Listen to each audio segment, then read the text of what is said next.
Assalamualaikum warahmatullahi wabarakatuh. Pada kesempatan ini saya akan meneruskan materi kitab Fathul Mu'in I'anah juz 2 halaman 41. Bismillahirrahmanirrahim. Qala al-mu'allifu rahimahullahu ta'ala wa nafa'ana bi ulumihi ya rabbal alamin. Bismillahirrahmanirrahim. Wala yasihu, dan tidak sah qudwatun bermakmum. Qudwatun bermakmum atau mengikuti biman terhadap imam. Biman terhadap imam i'taqadah, yang makmum itu meyakini budlanah sholatihi, terhadap batal sholatnya imam. I'taqadah, yang makmum meyakini budlanah sholatihi, terhadap batal sholatnya imam. Jadi tidak sah bermakmum atau berjamaah atau mengikuti imam, yang mana imam itu melakukan sesuatu yang membatalkan dalam mazhabnya atau dalam keyakinannya makmum. Contohnya bi'anir takabah, imam mengerjakan mubtilan sesuatu yang membatalkan. Bi'anir takabah, imam mengerjakan mubtilan sesuatu yang membatalkan fi'tiqadil makmum, menurut keyakinannya makmum. Fi'tiqadil makmumih, menurut keyakinannya makmum. Contoh kasyafi'iyin, seperti makmum yang bermadhab syafi'i. Kasyafi'iyin, seperti makmum yang bermadhab syafi'i. Ibtada, yang mengikuti atau yang bermakmum bihanafin, terhadap imam yang bermadhab Hanafi. Makmumnya bermadhab Syafi'i, imamnya bermadhab Hanafi. Massah farjahu, massah yang menyentuh.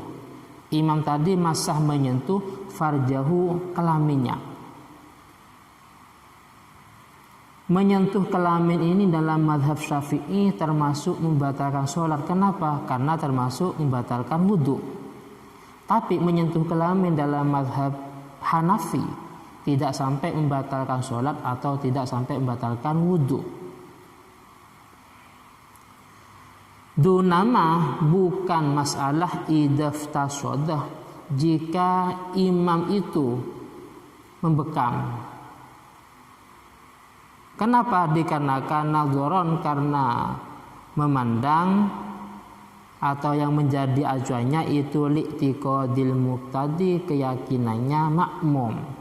Jadi dalam mazhab Syafi'i menyentuh farji atau alat kelamin itu termasuk membatalkan wudhu dan juga membatalkan sholat. Sedangkan dalam mazhab Hanafi tidak batal. Lah, bekam dalam mazhab Hanafi itu membatalkan, sedangkan dalam mazhab Syafi'i tidak membatalkan. Nah, sekarang kenyataannya imam itu pada waktu sholat umpamanya ternyata dia menyentuh alat kelaminnya.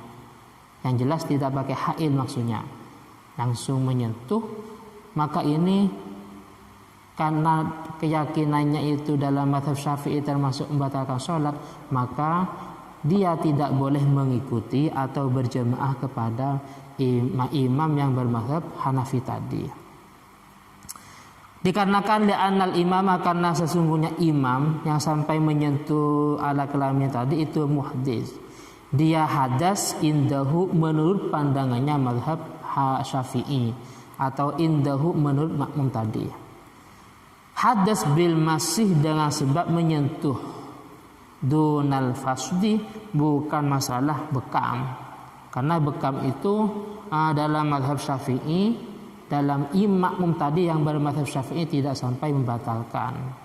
Oleh karena itu fayata'adzaru, akan menjadi sulit rabatu sholatihi, hubungan antara sholatnya makmum bi sholatil imam dengan sholatnya imam. Karena statusnya makmum masih dalam keadaan suci, sedangkan imam dalam keadaan hadas, maka ini tidak boleh. Li'annahu, karena imam itu indahu, menurut makmum yang bermazhab Syafi'i itu laisa fi sholatin, itu hakikatnya tidak sholat. Kenapa? Karena dia sudah batal secara mazhab Syafi'i. Lah sekarang walau syakah jika ragu-ragu. Walau syakah jika ragu-ragu Syafi'iyun, makmum yang bermadhab Syafi'i. Syafi'iyun, makmum yang bermadhab Syafi'i, fi ityanil mukhalifi, di dalam mendatangkannya imam yang beda madhab. Ragu-ragu bil wajibat, dengan kewajiban. Indal makmum, menurut makmum, maka lam yu'asir, maka tidak berpengaruh. Lam yu'asir, maka tidak berpengaruh fi sihhatil iktida, dalam sahnya bermakmum. Fi sihhatil iktida, dalam sahnya bermakmum bihi, pada imam. Jadi penjelasannya gini, anggaplah ini beda madhab antara imam dengan makmum. Membaca basmalah. Nah, di sini ada penjelasannya. Membaca basmalah dalam mazhab Syafi'i itu hukumnya wajib, dikarenakan basmalah itu termasuk ayat daripada surah Al-Fatihah. Saya ulangi lagi, karena membaca basmalah itu termasuk ayat daripada surah Al-Fatihah. Lah sekarang kenyataannya imam enggak. Imam tidak membaca basmalah karena beda mazhab. Ada beberapa mazhab Hanafi, Maliki, Hambali yang mengatakan basmalah itu tidak termasuk ayat daripada Al-Fatihah, sehingga membacanya tidak wajib. Lah sekarang makmum ini masih ragu-ragu, imam ini baca basmalah apa tidak? Baca basmalah apa tidak? Kalau memang masih ragu-ragu, maka ini sholatnya tetap sah. Lam yu'assir fi sihhatil iktida, artinya jamaahnya sah.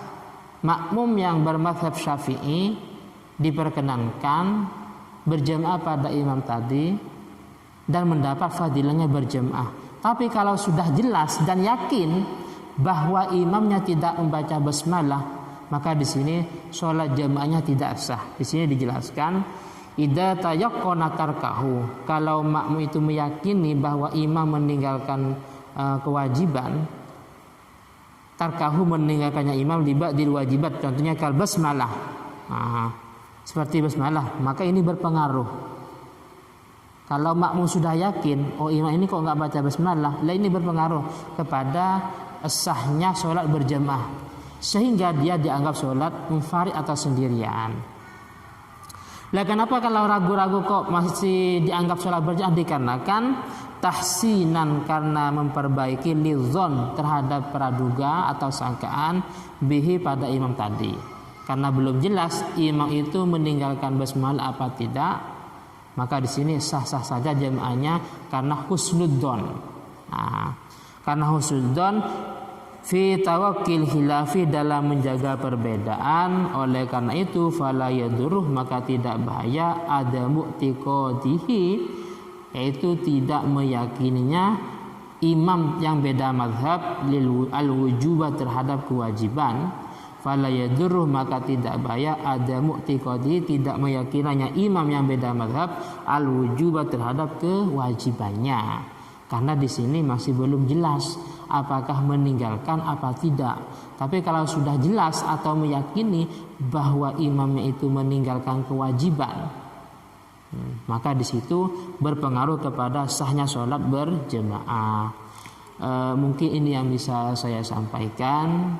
Jika kurang jelas atau kurang paham, silahkan ditanyakan dalam channel ini, dan jangan lupa loncengnya diaktifkan terus. Assalamualaikum warahmatullahi wabarakatuh.